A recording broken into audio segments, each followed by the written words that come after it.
It was upon a grey morning of peculiar stillness that a faint tapping disturbed the pages of the Times which Holmes had spread across his knees. The fire in our Baker Street grate, though newly kindled, emitted scarcely any warmth, a circumstance which drew a low remark from my companion as he laid aside his pipe and fixed his gaze upon the thin wisp of smoke curling upward. "An illusion, Watson," said he quietly. "It burns, yet gives no heat. The emblem of today's visitor, I think." Before I could reply, there came the knock again. 3 deliberate strokes, light but precise, like the striking of a match against stone. I opened the door to find a gentleman whose overcoat bore an acrid scent, not of wood smoke, but of something sharper, chemical, dry and clinging. His gloves were spotless save for the faintest dusting of grey upon the right thumb. He removed his hat and looked anxiously past me. "Mr. Holmes, I beg your pardon for the hour. There has been, well, something of a combustion, but not a fire. A laboratory at my firm, reduced to blackened walls, yet nothing actually burned." Holmes rose, the paper sliding from his knee to the floor. "Nothing burned, you say? Then what, pray, was consumed?" "The records, sir. Our ledgers, correspondence, all turned to fine grey powder. But the shelves remain uncharred, and even the curtains hang intact." Holmes motioned him to the chair opposite. "Name and occupation?" "Charles Elton, assistant chemist at Vernet & Coes, manufacturers of industrial dyes. We keep formulas, closely guarded ones. At midnight I was called by the watchman." The air in the records room shimmered with heat, yet the thermometer read scarcely above normal. When we forced the door, the ledgers crumbled at a touch, ashes that left no stain on the fingers. The phrase seemed to strike some chord within Holmes. His eyes half closed, and I heard the quiet intake of breath that always preceded deduction.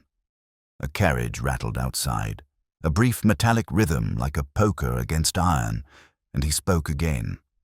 "You mentioned no charring. Was there odour?"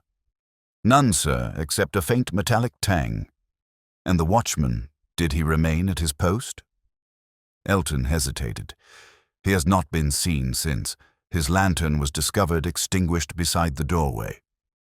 Holmes's fingers drummed once upon the armrest, a slow beat that echoed the sound of distant horses upon cobbles. A fire that leaves no ash, a man who vanishes, and papers reduced to powder without flame. Watson, does that not suggest deliberate design rather than accident?" "It suggests sorcery, Holmes," I replied, half smiling. "Then let us exercise it with reason." He stood, reaching for his coat. "You perceive the dust upon our visitor's thumb. It is alkaline, not carbonized." He brushed against residue produced by intense oxidation without flame, perhaps through catalytic means. "Mr. Elton, do you store potassium, compounds at your works?" "Yes, sir, in sealed drums." "Then one drum is unsealed." The chemist started. "You think sabotage?" Holmes gave a short nod. "Sabotage, or demonstration. Some intellect desired to prove that fire can destroy without burning. Such a mind would not act for profit, but principle, or vengeance." As he spoke, the thin thread of smoke from our hearth twisted suddenly sideways, caught by a draught from the half-open window. It formed a momentary spiral before vanishing, leaving only the faintest hiss among the coals. Holmes's gaze followed it. "You observe, Watson, how even heat obeys design when guided by air. So, too, destruction may follow intention unseen." Elton rose uncertainly. "Will you come, Mr. Holmes? The police are baffled, and my employers fear espionage." "In half an hour," Holmes replied. "Watson and I shall accompany you. In the meantime, refrain from touching or sweeping the dust. Its texture may tell more than your superintendent's testimony." When the man had gone, Holmes resumed his seat, but not his paper. The silence held a curious vibration, the echo of that knock still sounding faintly in the wood. "Watson," he said, "have you ever known a flame that devours without light?" "Only in fevered imagination. he smiled thinly. "Then we are about to see imagination made chemical fact." The morning light wavered across the mantel, revealing a minute swirl of grey motes dancing above the fireguard, the same hue as the dust on Elton's thumb. Holmes leaned forward, eyes narrowing at the sight. "The contagion of combustion here already," he murmured. "Fetch your coat. The day's work begins." The faint hiss from the hearth deepened, merging with the hum of traffic below, an invisible rhythm that seemed to breathe the very name of the case. The carriage that bore us to Southwark clattered in fitful rhythm, the wheels striking the cobbles like measured sparks, each echo recalling that faint hiss I had heard from our hearth. Holmes sat opposite me, head bowed, the brim of his hat shadowing eyes that nonetheless gleamed with inward illumination. "You will have noticed, Watson," he said without looking up, "that Mr. Elton's gloves were new. No man who works daily among dyes keeps his cuffs immaculate.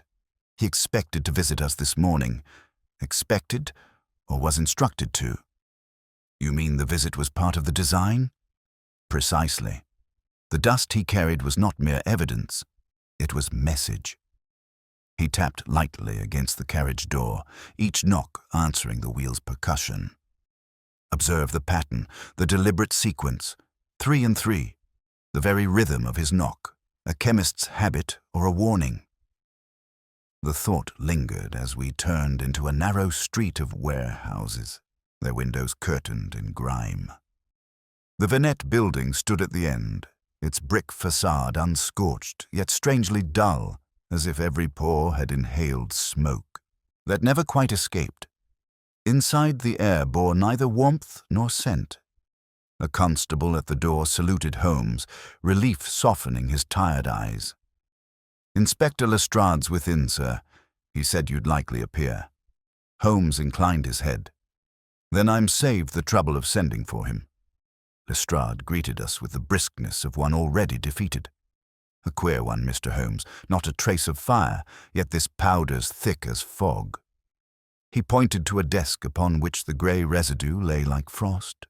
When I brushed it with my gloved finger, it clung with static life, whispering faintly as if protesting disturbance. Holmes leaned close. "Do you hear that, Watson? Not the sound itself, but the absence it leaves. A silence that shivers." He examined the dust through his lens, scraping a portion into a paper fold. "Crystalline, minute and metallic. Observe the sheen. Magnesium, perhaps, oxidized in suspension. Tell me, Lestrade, has anyone handled this material bare-handed?" "Only the chemist himself, Elton." "Then his fingerprints now bear the signature of the culprit." Lestrade frowned. "Meaning?" Holmes straightened. "Meaning that this was not theft but erasure. Someone wished to obliterate all records, financial, chemical, and human. The agent used here consumes ink, cloth, and paper alike, yet spares wood and glass.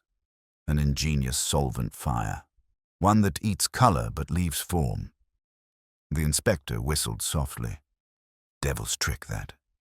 "Devil's mind, perhaps." Holmes turned to the open window. "And our missing watchman? He vanished, did he not?" "Aye, door forced from within, lantern doused. No footprints beyond the yard." "Then he went not outward, but upward." Holmes raised his gaze to the blackened beams above. "A ladder, Watson." I fetched one from the corner and steadied it as he ascended. The boards creaked, releasing a puff of that grey mist. "Here," came his voice, a scorched impression of cloth and the faintest odor of singed hair. A pause followed, then a sharp intake of breath.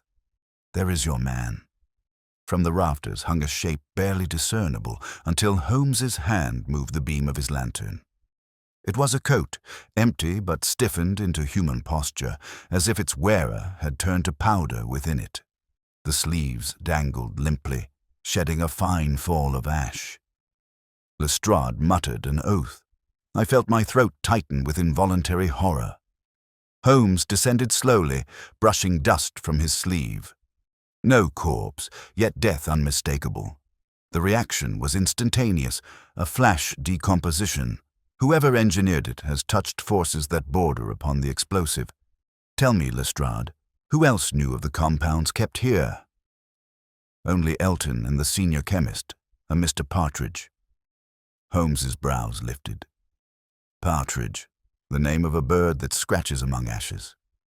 Curious coincidence. Where is he? Reported ill this week. Lodging off Borough Road.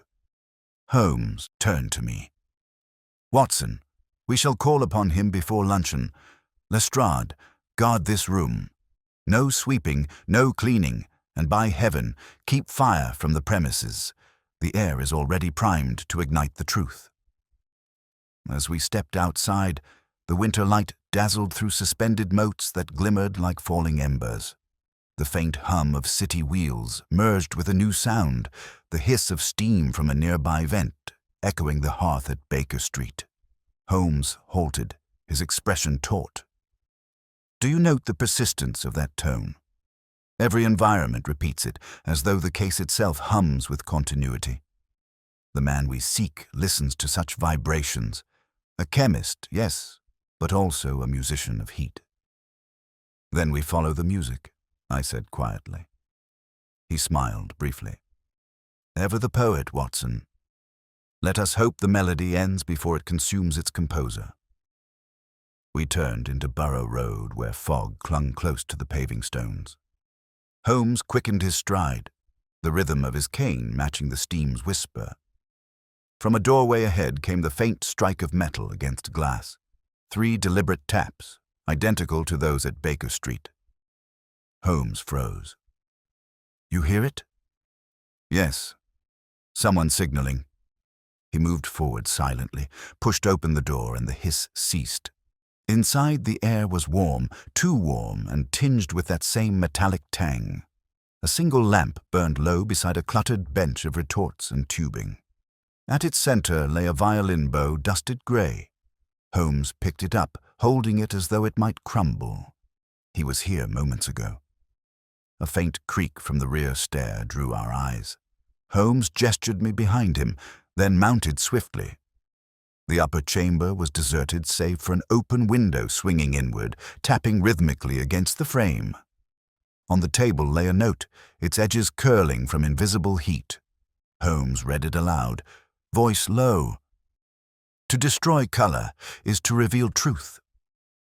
The window struck again, soft, insistent, until the hinge snapped and the pane fell outward with a chime of breaking glass that scattered the silence like sparks into night. Holmes did not flinch at the crash. The fragments of glass had scarcely settled before he leaned from the sill, scanning the alley below with the focus of a falcon. Gone, he murmured. Yet not far. You perceive, Watson, that the hinge was loosened prior to our arrival. The pane was meant to fall, the sound a signal. To whom?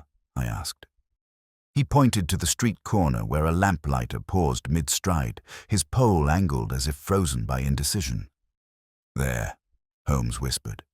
Note his hesitation, the way he watches this window and then turns away. He descended the stair 3 steps at a time. By the time I reached the street, he had already confronted the man, who stood rigid, the brass hook trembling in his grasp. Holmes's voice came soft but edged. A bright morning for lamplighting. The fellow swallowed. I was replacing a broken mantel, sir. At 10 in the morning. Holmes lifted the lamp cover. No mantle here, only a residue of grey upon the glass. His tone hardened. Your real errand was to hear that pane break. Speak quickly, or you will hear Scotland Yard instead. The man's defiance ebbed as swiftly as steam from a vent. I don't know his name, he stammered. He paid me to stand here till I heard the signal, then walk away. That's all, I swear. How much? Asked Holmes. 1/2 a sovereign. Too much for idleness. Holmes's eyes narrowed. Describe him. Tall, grey coat, gloves like a doctor's, but his right hand shook. He said he'd once worked with fire and would again. Holmes released him with a curt nod. Go home. And if you value your fingers, Keep them from further commissions. When the man had gone, Holmes turned sharply down the side street. Watson, the tremor in that hand tells more than his words. Our quarry suffers the after-effect of chemical poisoning, perhaps mercury or phosphorus. Such men often live in their own smoke. We entered a narrow mews where the hiss of a boiler echoed between brick walls, the sound blending uncannily with the tone that had followed us since morning. Holmes halted before a boarded gate and knelt, examining a fresh footprint pressed into the soot. "Partridge," he said simply. "The heel bears a crescent nick identical to those I observed on the rafters above Elton's works. He came here directly from his lodging." The gate yielded to his hand. Inside lay a small yard strewn with broken retorts, scorched rags, and a barrel marked potassium chlorate. Handle with care. The stench of oxidants hung thick, metallic, yet cold. Holmes bent to the barrel's rim. Empty. He has prepared his own formula elsewhere. I could not suppress a shiver. Then this man intends another experiment. Holmes straightened, the faint hiss of escaping gas underscoring his reply. "No, Watson, he intends a revelation. Did you note the note's phrase? To destroy color is to reveal truth. It is not metaphor, but doctrine. We pursue a man who believes that pigment conceals reality. He seeks to cleanse the world of illusion by chemical purification." I stared. Madness. Precisely. But reason's shadow, not its absence. Holmes moved to the far wall where a series of shallow scorch marks formed a circle. At its center lay a violin string blackened at one end. He lifted it carefully. The music of fire, as I suspected. He conducts flame as others conduct sound. At that moment, footsteps sounded from the alley beyond the gate. Hurried, uneven. Holmes motioned for silence and peered through the slats. A figure in a gray coat staggered into view, clutching his hand as though burnt. His face, pale beneath the grime, bore the twitching mouth of exhaustion. Holmes waited until the man reached the corner, then stepped out, blocking his path. "Mr. Partridge, I believe," he said quietly. The chemist recoiled. "Who are you?" "A friend to order, an enemy to unnecessary combustion. Sherlock Holmes." Partridge's eyes darted toward the street. "You cannot understand," he gasped. "They stain everything, our air, our minds. I would burn only the lies." "You have already burned men," Holmes replied. "Your watchman, for instance." The chemist trembled. "He wanted to steal the formula. He would have used it for gain." "And you," said Holmes, "used it for purity. Tell me, how pure is the death you left hanging from the rafters?" For a heartbeat, Partridge seemed to waver between confession and collapse. Then his eyes flashed. The reaction was too swift. I meant only to prove its silence. He raised his injured hand, fingers mottled white. Even pain is clean when color is gone. Holmes's cane intercepted the sudden motion. A small glass vial clattered to the stones. The hiss that followed was instantaneous, a sharp inhalation of air, then a bloom of pale vapor that shimmered and dispersed without smoke. Holmes kicked the vial aside. "Watson, your handkerchief. Cover your mouth. The compound releases chlorine." We staggered back as Partridge sank to his knees. Coughing, Holmes stooped swiftly, binding the man's wrists with the very string taken from the yard. "There will be time for penitence, sir, but not for further experiments." Through the thinning vapor, Partridge's voice emerged hoarse, yet oddly serene. "You cannot stop it.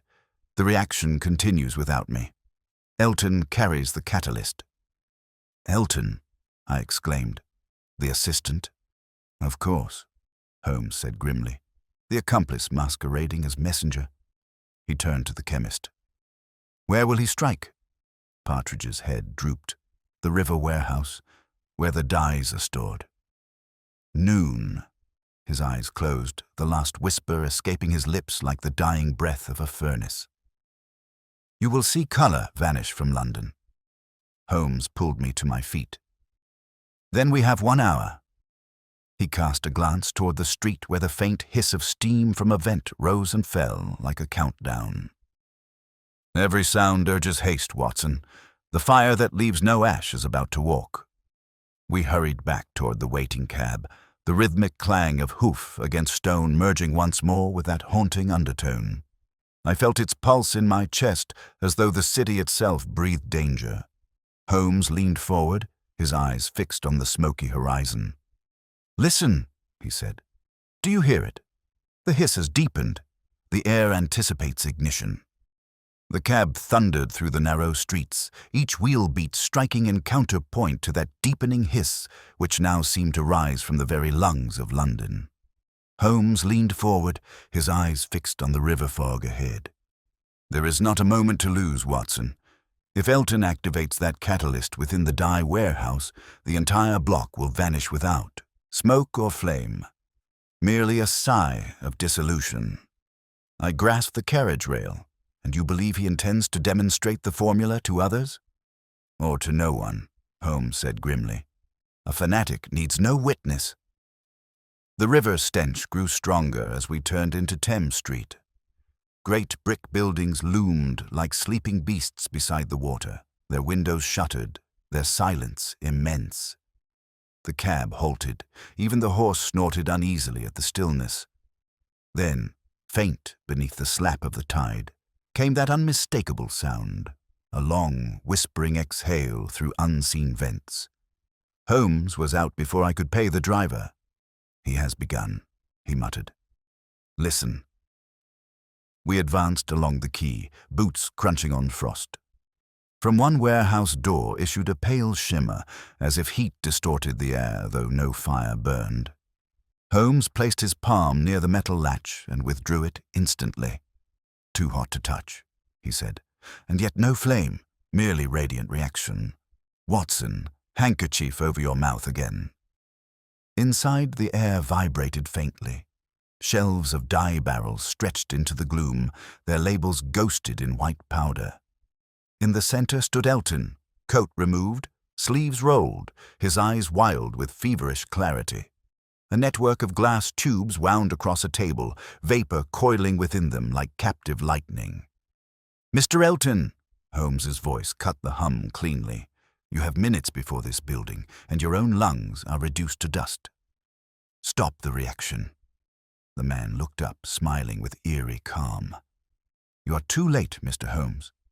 The process is irreversible once air completes the circuit." "Then cut the circuit," Holmes retorted, stepping forward. Elton shook his head. "You mistake my purpose. I do not seek destruction. I seek revelation. Color deceives. The world lives in painted lies. I will show its true shade. The shade of death." Holmes advanced another pace. The air shimmered between them, distorting his outline. "Your mentor Partridge lies in custody, or worse. Do you wish to join him?" For the first time, Elton faltered. Partridge failed to understand. He doubted the purity of our aim. "Your aim," Holmes corrected sharply, "was never purity, but power. The very formula you claim to despise is stolen. From government laboratories, I should think. The reaction you mimic was designed for silent demolition." The chemist's expression cracked. "You cannot know that." "On the contrary," Holmes replied. "The residue upon your gloves contained not magnesium, but manganese dioxide fused with nitrate salts. It is not a cleanser. It is a weapon." Elton's breath caught. The vapor from the tubes pulsed brighter. "Then let it prove itself." He seized a valve and turned it full. A sudden roar of air swept the room, a sound like a giant's inhalation. Papers lifted, barrels shuddered, and the glass network flared white. Holmes lunged, striking Elton's wrist. The valve snapped off with a metallic crack. Liquid hissed over the floorboards, bubbling like acid rain. "Out, Watson! Quickly!" Holmes dragged the stunned chemist toward the door. We stumbled into the open, the hiss behind us deepening into a continuous moan. Holmes thrust Elton against the wall. "How much compound?" "Only a pint," the man gasped. "Enough to bleach the soul from the river," Holmes said. He pulled a small phial from his pocket, uncorked it, and flung its contents into the doorway. Instantly the sound altered, shrinking, choking, then dying in a thin whistle. "What have you done?" I asked, panting. "A simple antidote, ascetic neutralization, vinegar against vanity." He wiped his brow. "An experiment in humility, Watson." Elton sagged to his knees. "You've ruined it." Holmes crouched beside him. "No, Mr. Elton, I've preserved you for trial." The chemist's eyes filled with tears that caught the pale river light. "I only wanted to strip away falsehood," he whispered. Holmes's voice softened, though it did not pity. "Truth that kills its seekers is no truth at all." A distant bell struck noon. The tone quivered through the fog like an echo of the dying hiss. Holmes rose, listening to it fade. "Lestrade must be summoned. There will be others who coveted this formula. The question is, who financed it?" As he spoke, I noticed movement beyond the warehouse corner, a figure slipping into the mist, swift and silent. Holmes saw it too. Not Partridge, not Elton. Someone higher. He seized my arm. "Come, Watson. The final chord has not yet sounded."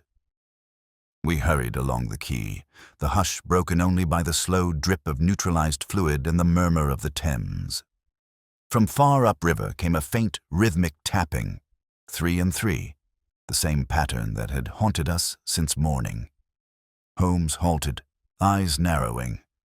"The signal resumes," he said. "Our unseen conductor still plays his theme." The fog closed in around us, the sound pulsing through it like breath drawn through unseen lungs, growing louder with each repetition. The rhythm of that tapping drew nearer until even the mist seemed to vibrate with it. Holmes quickened his pace along the embankment, his gaze darting from wall to warehouse, every sense tuned to the cadence. "It is not random," he murmured. 3 and 3. Pause. 2. The last pair marks direction. "To what end?" I asked, struggling to keep stride. "To lead us," he said curtly, "or to test whether we can still follow." We turned into a lane where the fog pressed close as fabric. The sound guided us toward a narrow courtyard bounded by iron railings. There, half concealed beneath a tarpaulin, stood a small steam launch moored against the quay. Its vent pipe released the same slow hiss that had haunted the morning. Holmes stooped, fingers brushing the damp planks. "Fresh soot. Someone fired her boiler less than 10 minutes ago." He straightened. "We are within reach, Watson, but approach quietly." We advanced to the gangway. A man in a dark overcoat emerged from the cabin, striking the pipe's side with a wrench in that same deliberate rhythm. His features were gaunt, yet composed, the expression of one accustomed to command. In the misted light, his silver watch chain caught the glow of the river. Holmes's voice cut the silence. "That will do, Colonel Harrow." The man froze, then turned slowly. "I see my camouflage was insufficient." "It seldom is," Holmes replied. "You have orchestrated this affair with military precision. The chemists, the formula, the silent combustion, it all bears the discipline of command." Harrow's smile was thin. "A pity you reached me before demonstration." "You intended to sell your demonstration to the War Office?" "Sell?" The Colonel's tone sharpened. "No, Dr. Watson. Gift. England must see the next weapon before our enemies do." Holmes's gaze hardened. "Then your patriotism is most selective. You employed men of science as pawns, one dead, one broken, to fashion a device that erases without fire, kills without trace." "A humane weapon," Harrow insisted. "Quick, bloodless, leaving no ruin to rebuild." "The words of every destroyer cloaked in conscience," Holmes said coldly. "Your watchmen, your assistants, were they also acceptable casualties?" The Colonel's jaw tightened. The formula is mine now. The chemists signed their oaths. Holmes stepped forward. Oaths extracted under deceit. The powder Partridge prepared was not for warfare, but for the purification of pigments. You altered it to serve annihilation. For the first time, Harrow's composure wavered. You cannot prove that. On the contrary, said Holmes, the neutralizer I used at the warehouse, vinegar, as I jested, was no jest. It reacted only because your agent substituted nitrate for chloride, transforming a cleaner into an oxidizer. A moral transformation, Colonel, of innocence into death. Harrow's hand moved subtly toward his coat. Holmes saw it and spoke sharply. I advise against drawing. The steam valve beside you will answer first. The Colonel hesitated, then withdrew his hand empty. You think you have won, Mr. Holmes, but the process is already recorded and transmitted. Others will continue. Perhaps, Holmes said, but not under your direction. He turned to me. Watson, the constables from Lestrade's detail should be within earshot by now. Kindly call them. Before I could move, the Colonel lunged toward the valve and struck it open. A blast of white vapor roared forth, hissing like 100 serpents. Holmes seized my arm and dragged me behind the railing as the launch erupted in a cloud of steam. Harrow's silhouette blurred, then dissolved into the boiling mist. When the noise subsided, only the echo of that hiss remained, fading into the fog. Holmes rose slowly, his coat dripping with condensation. The man has written his own epitaph, he said. No flame, no corpse, only vaporized guilt. Lestrade's whistle sounded from the quay. 2 constables appeared, coughing in the fumes. All safe, Mr. Holmes, the inspector called. Safer than your quarry, Holmes replied. He has chosen cremation without ceremony. Lestrade stared at the empty boat. Then that's the end of it? Holmes shook his head. Not quite. A process recorded and transmitted, he said. There is another mind behind a financier or patron. Follow the money that purchased those chemicals. Lestrade nodded grimly. I'll see to it. He turned away, barking orders, while Holmes remained still, listening. The faint pulse of the river lapped against the hull, steady and slow, but beneath it lingered a softer breath. The same hiss, diminished now to the whisper of dying steam. Holmes's expression grew distant. Even destruction obeys rhythm, Watson. The world exhales after each catastrophe, as though relieved at its own survival. We stood for a moment, the vapor thinning around us. Holmes glanced toward the horizon where the first weak gleam of sunlight struggled through smoke. There is still residue on the air, he murmured. I can taste the metal of ambition. I followed his gaze. And yet no fire, no ash. Only silence. Silence can burn hotter than flame, he said. Come. Elton must be secured before remorse drives him to a similar end. As we turned back toward the city, a new sound rose faintly from the distance. 3 measured knocks somewhere far along the embankment. Holmes stopped mid-step, head cocked. You hear it? I whispered. Yes, he said quietly. The rhythm survives its maker. The wind carried the sound once more. 3, then 2, repeating through the mist like a code that refused extinction. Holmes's face, half veiled by the thinning vapor, betrayed no triumph. Only an irritation sharpened by thought. The rhythm had persisted even after Harrow's death, carrying faintly from upriver like a defiant continuation of his scheme. He is gone, Watson, he murmured, yet his music plays on. The machinery of conspiracy seldom stops with its conductor. Lestrade approached, rubbing soot from his sleeve. We've men sweeping the docks, sir. No trace beyond the launch, save a ledger soaked through with river water. Holmes extended a hand. Let me see it. The inspector hesitated, then passed him the dripping volume. Holmes turned its pages delicately. The ink had bled into blue veins across the paper, but one word remained legible. Arsine. He spoke it aloud, and even the fog seemed to pause. "Arsene?" I repeated. "A name?" "A company," Holmes replied. "Or rather, the shadow of one. Registered last month under foreign trusteeship. Headquarters, Charing Cross. Buildings." Lestrade whistled softly. "Money men, then?" "Money mines," Holmes corrected. "The colonel supplied the hands. These furnish the motive." He closed the ledger, the sound echoing faintly against the key. "Watson, we return to Baker Street. There is dust still clinging to this matter, and it is not yet cold."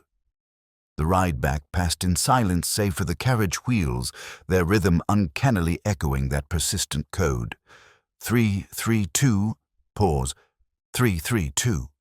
Holmes sat rigid, fingers pressed together, gaze fixed upon the window fog.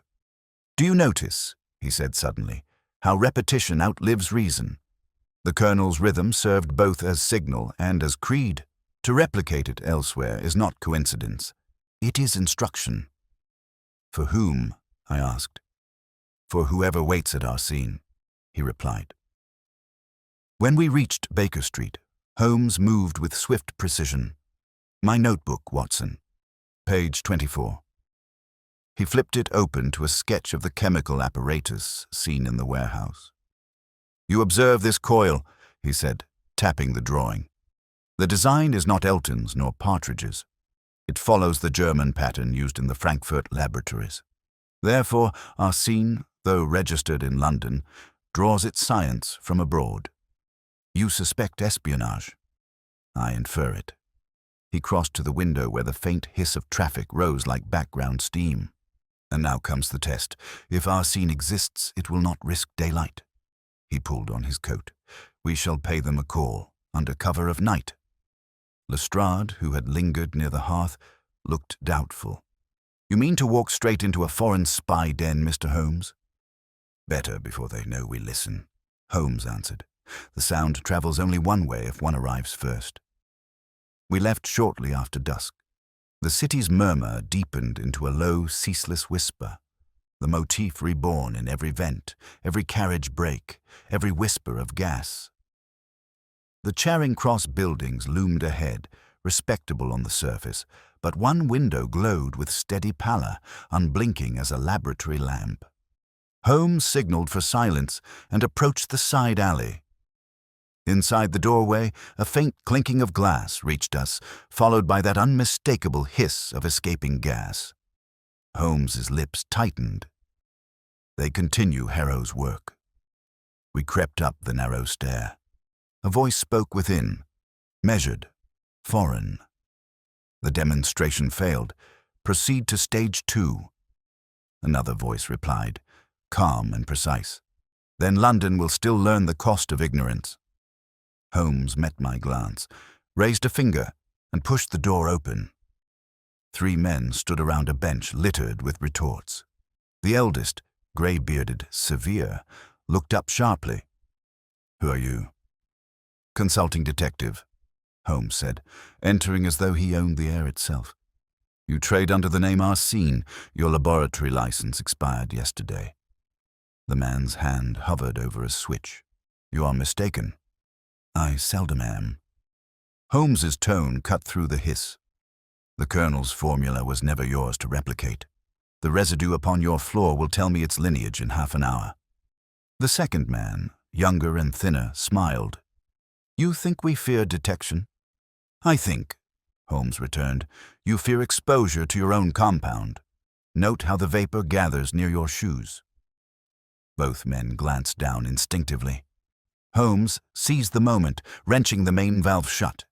The hiss died with a wet gasp. Lestrade burst in from behind with 2 constables, pistols drawn. "In the name of the law," he began. Holmes gestured sharply. "Careful. One spark could complete their reaction." The grey-bearded man's defiance collapsed. "We meant no harm," he muttered. "Only progress." "Progress measured in silence and ash," Holmes said. "You may explain that to the courts." As the constables led them away, Holmes stood by the bench examining a small copper disc. "Here lies the motive," he said softly. "An order form for foreign agents. Payment promised upon successful demonstration. Colonel Harrow was but their first instrument." I exhaled slowly. "Then London is safe?" "For now." He placed the disc in his pocket. "But listen." Outside, through the broken window, the city exhaled. A long, soft breath of wind through countless chimneys. It bore the same timbre as the vanished hiss, faint yet continuous. Holmes looked out into the darkness. "You hear it, Watson. The world itself conducts its own experiment. How long truth can remain visible before it burns away." The sound lingered, blending with the hum of gas lamps along the Strand, until even my heartbeat fell into its rhythm. Holmes did not turn from the window at once. The faint hiss that drifted through the broken pane seemed to hold him in thrall, as though the city itself had joined the conversation. "Do you note it, Watson?" he said at last. "The tone wavers, but it does not end. Every invention leaves an echo, sometimes in the air, sometimes in men's ambitions." I approached quietly. "You think there are more of them?" "Not more, perhaps, but another." He tapped the glass where the fog swirled like thin smoke. "There is an orchestration in these crimes. Each note follows the previous one too precisely to be chance." Lestrade, fussing with his notebook, cleared his throat. "We've taken the Arsene men, Mr. Holmes. They'll not be experimenting again." Holmes turned sharply. "You mistake restraint for resolution, Inspector. These men were technicians, not architects. The architect remains unseen." "And who might that be?" Holmes drew the copper disc from his pocket and held it up so that the lamplight glimmered across its surface. "This inscription, AEM. It appears decorative, yet the etching is functional. Observe how it catches the light. 3 reflections in rapid sequence. A mirror signal, Watson. Designed to respond to a wavelength possibly transmitted from a distance." "You mean it's a receiver?" "Precisely. A device small enough to pass for ornament, capable of registering vibration. Colonel Harrow was no engineer. He required guidance. That guidance came from the owner of this device." Holmes's tone lowered. "Someone monitoring from afar, testing reactions without presence." Lestrade frowned. "You're suggesting there's a third player?" "A conductor," Holmes said, "who allows others to burn so he may observe the light." He pocketed the disc and faced us both. "Gentlemen, our next call will be upon the telegraph exchange. If any unusual transmissions were registered within the last hour, they will bear the hallmark of our unseen correspondent." We descended the stair and stepped once more into the damp murmur of the Strand. The city breathed its low metallic sighs, the omnipresent motif that seemed to thread itself through every footstep. A cab carried us to the exchange, where the clerk on duty, pale and bespectacled, recognized Holmes instantly. "Good evening, Mr. Holmes, sir. You're looking for something peculiar, I take it?" "As ever," Holmes replied. "A signal of light or sound received within the past hour, irregular in pattern. 3, 3, 2. Check your coastal and continental relays." The man's fingers flew over his register. After a moment, he looked up, startled. "There was a brief burst from the Dover line. Intermittent, not long enough for message. It repeated 3, 3, 2 before cutting off." Holmes's eyes brightened. "Origin?" "Unclear, sir. Could have come from a private operator aboard a vessel." "Or a vessel returning from France," Holmes said softly. "Watson, recall the Colonel's watch chain. Silver, not gold. A French hallmark, the same motif engraved here." He touched the disc again. "Our architect lies across the channel, or perhaps already between its shores." Lestrade exhaled. "You mean to pursue him?" "Before the embers cool," Holmes said. "The night boat leaves at 1. If he transmits again, it will be from the water where detection is uncertain." The clerk shifted uneasily. "There was one more oddity, sir. The signal carried faint interference, like static, but rhythmic. almost musical. Holmes met my gaze. The hiss again, Watson. He sends his messages not only in code but in sound. He communicates through the residue of his own invention. I felt a chill run through me. Then he's still experimenting. Precisely. Holmes turned to Lestrade. Remain in London. Secure every sample of the compound, every scrap of Arsene correspondence. If we do not return, destroy them. Lestrade hesitated. Not return? You think he'll strike again? Holmes smiled faintly. He will, Inspector, but only once more, and we mean to be present when the flame that leaves no ash is kindled. An hour later, we stood upon the deck of the Dover packet, the river's hiss replaced by the low moan of the sea. Holmes leaned against the railing, face lit by the ship's lantern. The wind carried a steady whine through the rigging, blending with the sound of the boilers below. A perfect continuation of the motif that had haunted us all day. "Listen, Watson," he said over the noise. "Do you perceive the uniformity of that pitch? The note sustains across engine, wind, and wave. Nature conspires with artifice. He has chosen his stage well." I stared across the black water.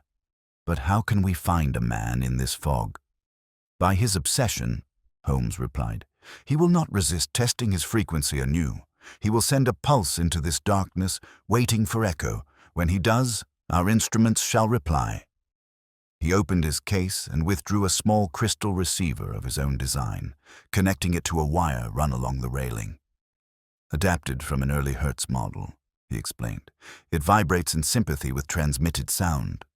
If he signals, this will hum." Minutes passed, then the device quivered faintly. Once, twice, then steadied into a low hiss. Holmes's hand tightened on the case. "There," he whispered. "He is aboard one of the ships shadowing us. Perhaps ahead, perhaps astern. The code remains constant, yet the tone grows higher. Meaning he draws nearer? Or that his flame is rising?" The receiver gave a sharper crackle. Holmes's eyes flashed. "Come, Watson, the stern." We hurried aft. Through the fog, another vessel loomed, its single lamp flickering like a beacon distorted by steam. As we watched, the light pulsed. 3, 3, 2, again and again, then vanished entirely. Holmes exhaled slowly. So the architect reveals himself. A moment later, a new sound reached us. The long, unmistakable hiss of escaping gas, drifting across the water like a serpent uncoiling in the dark. Holmes turned toward it, his expression taut. He intends ignition at sea. Holmes seized the rail, his eyes fixed on that dim light wavering through fog. The hiss deepened until it seemed to breathe between the two vessels, a single, monstrous lung drawing in the sea air. "He has chosen the channel for his crucible," Holmes said. "If he releases the compound here, the vapor will ride the wind into every flame along the coast. A single spark in Dover, and England will learn what it means for fire to leave no ash." "Good heavens!" I gasped. "How can we stop it?" "By cutting off the reaction before it finds air," he replied swiftly. "He must keep it sealed until the precise concentration forms. Once broken, even the sea would not quench it." He turned to the captain. "Sir, bring us alongside that vessel at once. There is a man aboard whose experiment cannot continue." The captain, a ruddy seaman not easily rattled, hesitated only a moment before shouting orders. The engines throbbed and our ship veered toward the faint lamp ahead. The fog closed around us in heavy folds. Only the steady hiss guided our course. Holmes prepared his case of instruments. He has likely disguised himself as an engineer or passenger. When we board, Watson, your task is simple. Silence any flame. Extinguish lamps, lanterns, even matches. The enemy is not man, but reaction. As we drew near, the other vessel emerged, a small freighter, her name obscured by soot. Her deck glowed faintly, as though dusted with frost that shimmered under invisible heat. A figure stood by the hatch, motionless save for the hand that adjusted a valve connected to a glass cylinder. Holmes's voice rang out across the narrowing gap. "Stand away from that tank. You are in mortal danger." The man turned slowly, and in the dimness I glimpsed a pale face illuminated from below by its own device, a mask of calm intellect and quiet madness. He raised a speaking trumpet. "Mr. Holmes, I presume. You are late. The experiment is already pure." Holmes cupped his hands to shout, "Your purity will sink us all. Release the pressure and close the conduit." The man's reply came like an echo from another world. "The world itself must burn clean, and the sea shall testify." At that instant, a sharp pop cracked through the fog, the unmistakable sound of glass giving way. A column of silver vapor burst upward, swirling like smoke that refused to darken. Holmes sprang onto the rail. "Hold the line, Watson." He leapt the short distance between the ships and landed hard upon the freighter's deck. The man recoiled, clutching the valve wheel. Holmes struck it aside, shouting over the growing roar, "Your brilliance will murder by accident what your malice cannot by intent." The chemist, if chemist he was, struggled to pull free. "You do not understand. I have transcended combustion. My fire consumes lies, not men." Holmes pinned him against the bulkhead, the vapor swirling around them like pale flame. "Then let truth bind your hands." He tore loose a length of cord and fastened the man's wrists, his movements precise despite the choking haze. "Watson," he called, "the emergency cocks. Turn them counterclockwise." I scrambled across the gangway, the wooden planks slick with moisture. The sound engulfed everything, the hiss of pressure, the rush of wind, the clang of gears, as though the air itself screamed. I found the valves and wrenched them with all my strength. A torrent of seawater surged through the pipes, flooding the deck and cutting the hiss to a ragged gasp. Holmes pulled me upright. "It will hold," he said, coughing. "The reaction's heart is starved, but he gestured to the captive, whose face now hung in stunned disbelief. "He expected transcendence, not failure." The man's voice trembled. "You've drowned perfection." "Perfection is the privilege of God," Holmes answered quietly. "Man must content himself with improvement." The chemist slumped, defeated. The fog thinned, revealing faint outlines of the coast lights ahead. For a moment all was still save the rhythmic drip of condensed vapor from the rigging. Holmes turned to me, exhaustion tempered by satisfaction. "You perceive, Watson, how swiftly science passes from marvel to menace. One misplaced virtue, and the world glows where it should only warm." He motioned to the captain, who stood transfixed. "Secure this man. We shall deliver him to the authorities at Dover." The captain nodded, barking orders to his crew. Holmes leaned heavily upon the rail, his eyes closing briefly. "We have ended the fire, but not the thought that kindled it. Ideas, like sparks, travel unseen." A gust of wind swept across the deck, scattering the last wisps of silver mist into the sea.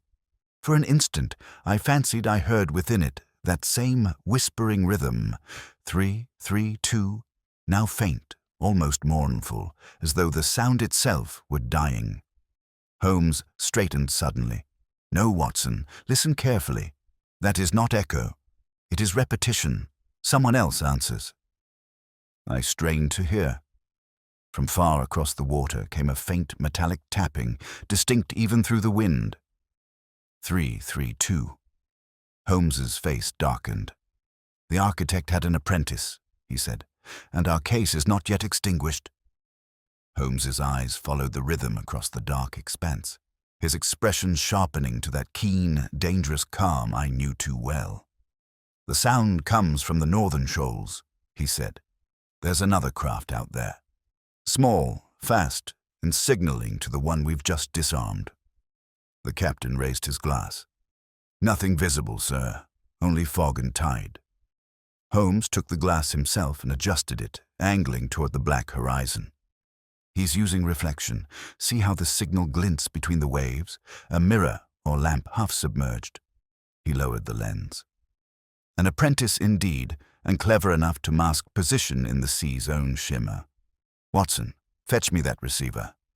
I passed him the crystal case. The faint hiss within had resumed, thin as a whisper through paper. Holmes crouched near the rail, tuning the device until the vibration steadied. There. Listen. He transmits the same pattern but adds a seventh beat, off rhythm. That is not mere repetition. It's answer. The message reads, "The light endures." Meaning the experiment continues, I said. Meaning, Holmes corrected, that our man intends resurrection. The captured chemist stirred weakly where two sailors restrained him. "You will not find him," he rasped. "He was never aboard. He taught me from letters written in cipher, guidance without presence. His name I never knew." Holmes regarded him with measured contempt. "Then you served a ghost. Tell me, where were those letters posted?" The man hesitated. "Always from a box near the docks, postmarked from the Inland Press office. The envelopes bore no return." Holmes's gaze hardened. So the architect hides behind bureaucracy. An elegant veil. He rose. "Captain, make for Dover at full steam. Watson, I must think. Quietly." He paced the deck as the engines labored. The sea's hiss merged with the boiler's sigh, the motif growing in depth until it seemed the ship itself breathed with us. At length, Holmes stopped. "Watson, do you recall the dust upon Elton's gloves? The alkaline residue?" "Perfectly." "And its hue, grey with a violet shimmer. That compound appears nowhere in the arsine formula, yet it reappeared here in the vapor's condensation. It is the architect's signature, his silent mark. You believe he leaves it deliberately, as painters sign canvases?" Holmes's eyes gleamed. "Such residue requires a stabilizer, potassium permanganate. Only one facility in England refines it to that specific tint, the Inland Press Chemical Laboratory attached to their printing works. Our ghost is no foreigner, Watson, but an Englishman with access to ink and acid alike." The realization struck me like a jolt. Then the architect prints his communications, perhaps even his funding. Holmes nodded. "Forgery as philosophy. He burns words and prints truth. Admirable symmetry, were it not homicidal." By dawn we reached Dover. Lestrade awaited us, summoned by telegraph. Holmes wasted no time.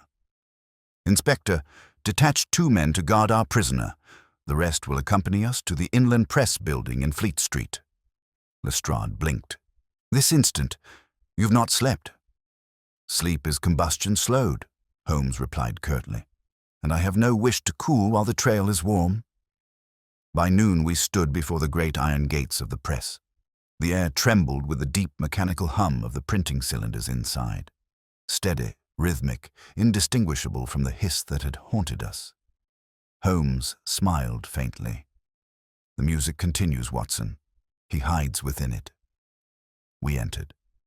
The manager, a florid man with ink-stained cuffs, protested the intrusion until Holmes displayed his warrant.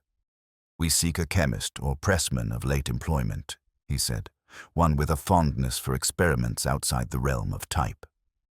The manager paled. There was such a man, called himself Ferris. Brilliant fellow, too brilliant. Dismissed last month for tampering with our ink batches. He claimed he could make color permanent by removing pigment altogether. Holmes's voice turned low. "Did he leave an address?" "A lodging in Lambeth, though the room is still paid to the end of the quarter." "Then the fire has not gone out," Holmes murmured. "We go to Lambeth."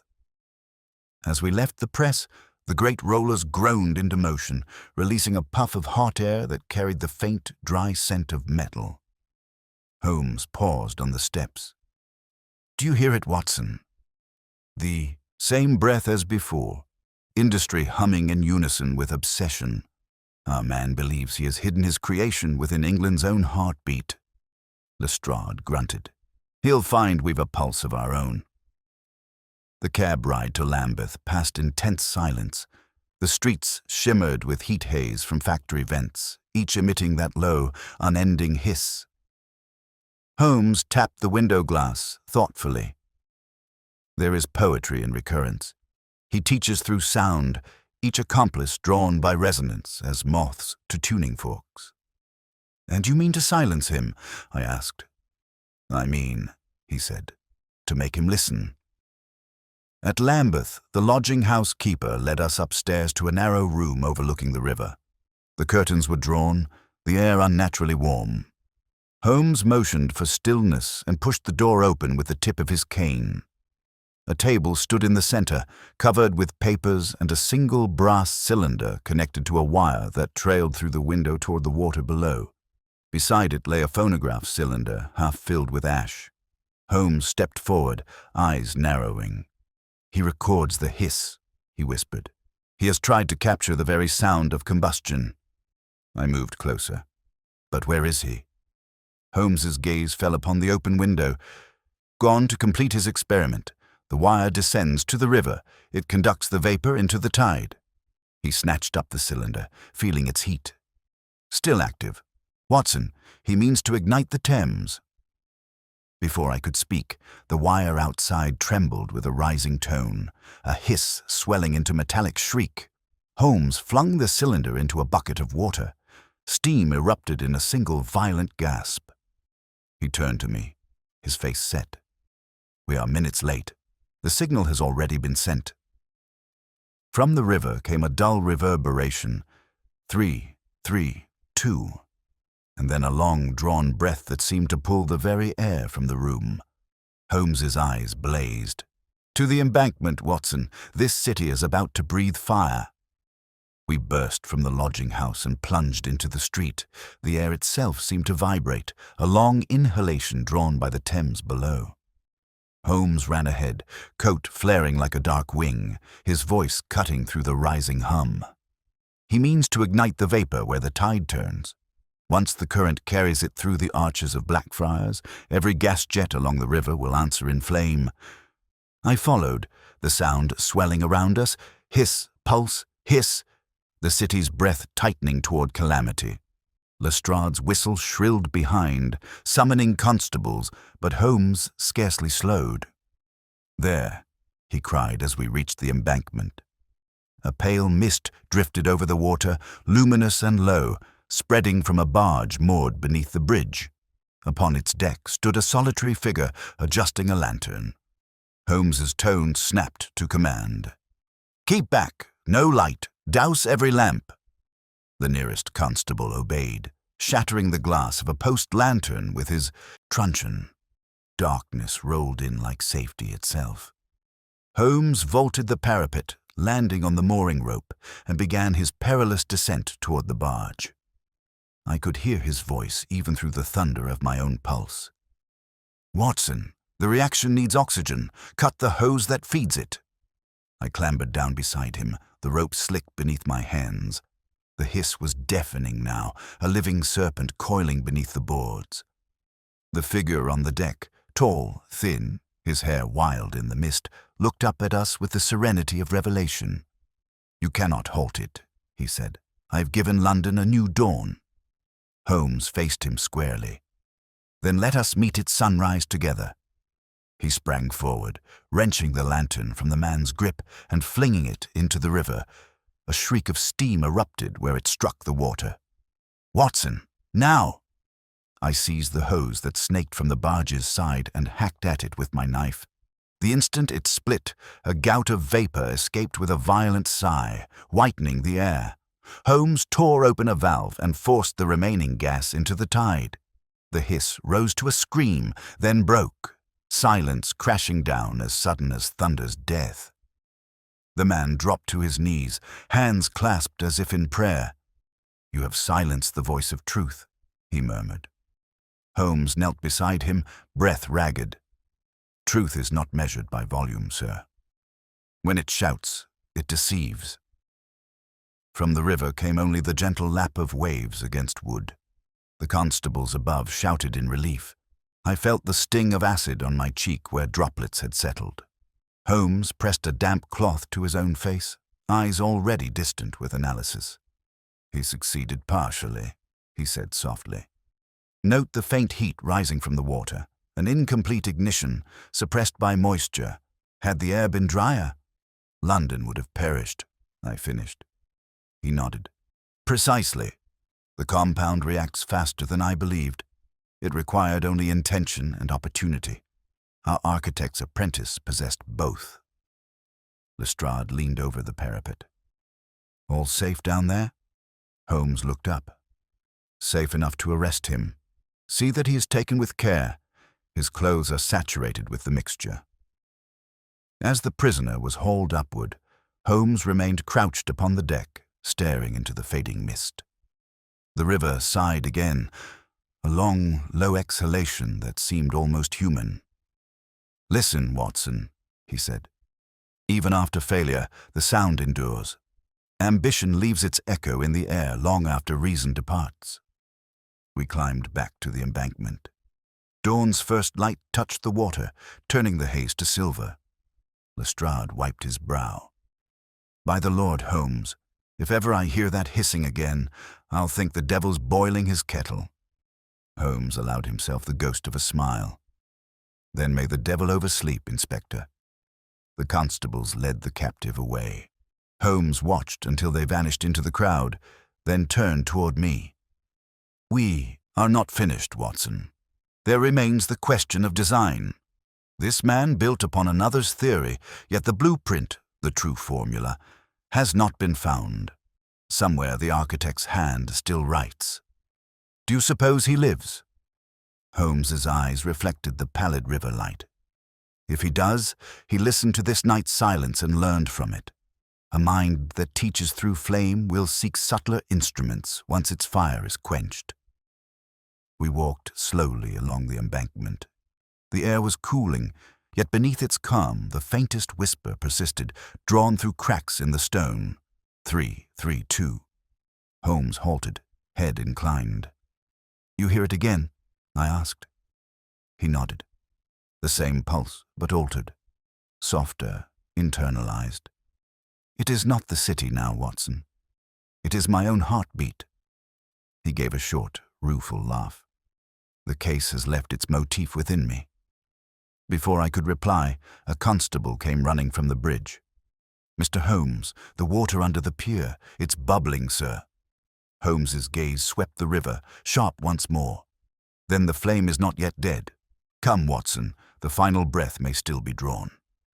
From below rose a single sound, long, slow, gathering force, the return of that infernal hiss, swelling toward life again. The hiss swelled beneath the pier until the stones themselves seemed to tremble. Holmes was already moving, his silhouette sharp against the dim shimmer of the rising vapor. "He's built a chamber beneath the embankment," he called over the noise. "The gas is collecting below the arches. Once it meets the street lamps above, the entire riverfront will erupt," I finished, gripping the rail. Holmes swung himself over the edge, boots striking the lower walkway with a hollow thud. I followed close, the air acrid, metallic, alive. From the gloom ahead came a faint glow, the light of a single lantern flickering through mist. A man crouched beside an iron grate, twisting a valve with calm deliberation. Holmes's voice cut through the roar. "Ferris, stand away from that vent." The man looked up slowly. His features were worn but strangely serene, like a scholar facing the inevitable. "You misunderstand me, Mr. Holmes. I am not destroying, I am perfecting. This river has carried London's filth for centuries. Tonight, it carries its confession." "Confession is the province of conscience," Holmes said, advancing. "Not combustion." Ferris smiled faintly. "Combustion purifies more honestly than prayer."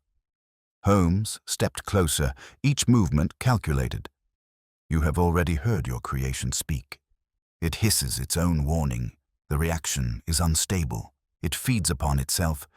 In seconds, your truth will turn upon you." "Then let it judge," Ferris murmured, turning the valve another quarter. The hiss deepened, reverberating through the tunnel like breath drawn through stone lungs. Holmes lunged. The two men struggled beside the vent, their silhouettes warped by vapor. I reached them just as Holmes tore the valve free with a metallic crack. Gas billowed out, choking and white. He thrust the mechanism into my hands. "Into the water, Watson, now!" I hurled it outward. It vanished with a hiss that merged into the river's own sigh. Ferris staggered, coughing violently. "You cannot stop it," he gasped. "I built redundancy. The flame beneath the bridge will complete the reaction." Holmes's eyes flashed. "Then we cut the flame." He seized Ferris by the collar. "Where?" "The western arch," the man wheezed. "A pilot light beneath the support, small, steady, enough to start the chain." Holmes dropped him and ran. "Follow." We raced along the narrow path beneath the bridge, the sound above now a rising chorus, the hiss becoming a roar, the city's breath turning fevered. A flicker glowed ahead, delicate, deadly. Holmes tore off his coat, soaked it in the water, and threw it over the flame. A puff of steam burst upward. The roar faltered. He pressed his boot upon the smoldering cloth until it darkened and died.